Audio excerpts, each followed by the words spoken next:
from North Carolina. Thank you, Mr. Chairman. Director Cheadle, what grade would you give the Secret Service's performance in Butler, Pennsylvania on July 13?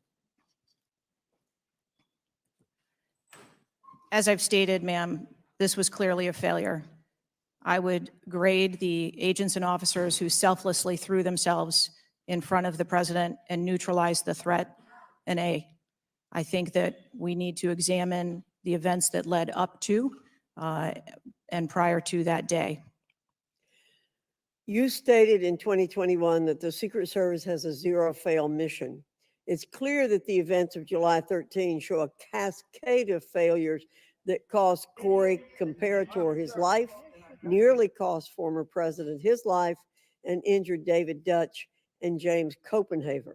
When an agency fails spectacularly in its mission, those responsible must be held accountable, and the problems must be fixed so they cannot happen again.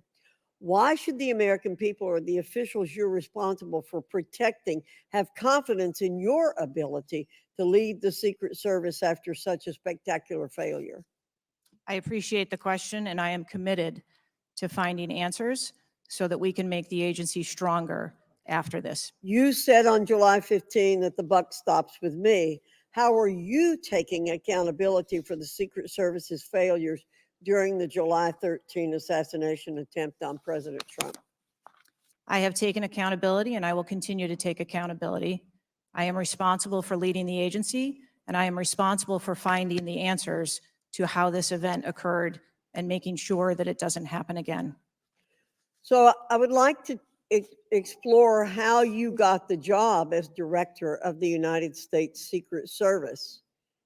Is it typical for the director of the Secret Service to be recommended for the role at the behest of a president's family and senior staff, perhaps at the request of Jill Biden or Anthony Bernal?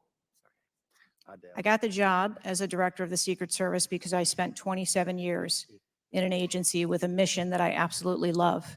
I started my career in Detroit. I worked my way up through investigations and protection. Was there competition for the position?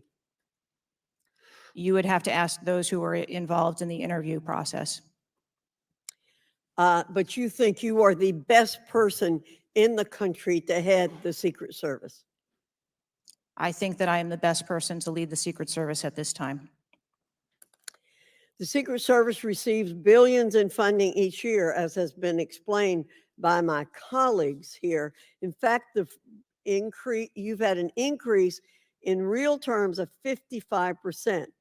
As you're no doubt aware, staffing levels for those assigned to protect the president, former presidents, and other senior officials has decreased by about 350 between 2014 and today. Clearly, a lack of financial resources not to blame for the staffing shortage. In 2022, the Secret Service saw nearly half its workforce leave in 1 year. And during the same year, it was ranked dead last among law enforcement agencies in the best places to work in the federal government. Can you explain why your agency was so poorly rated and why so many staff left in just 1 year? So with all due respect, I dispute the statistic of half of the employees leaving in 2022. I think that that has been inaccurate data that's been reported out there. But what I can tell you is, as I have returned as the director of the agency, we have had an increase in hiring and staffing and an increase in resources. And we are committed to continue to hire so that we can be staffed appropriately to meet the dynamic mission that we have.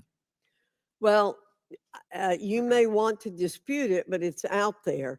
My understanding, given the high profile failures and rotten culture at the Secret Service during your nearly 2-year tenure, why should the American people have any confidence in your ability to lead the Secret Service to perform its zero-fail mission to protect our senior leaders? The Secret Service has an incredible culture. Our men and women place service over self. They come in every day willing to risk their lives for our protective mission. And they work investigations that thwart people who would do harm to children, child exploiters.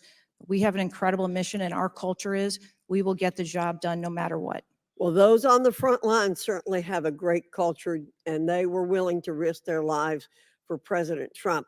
But I'm not sure the leadership at the agency has this right kind of culture. I yield back, Mr. Chairman.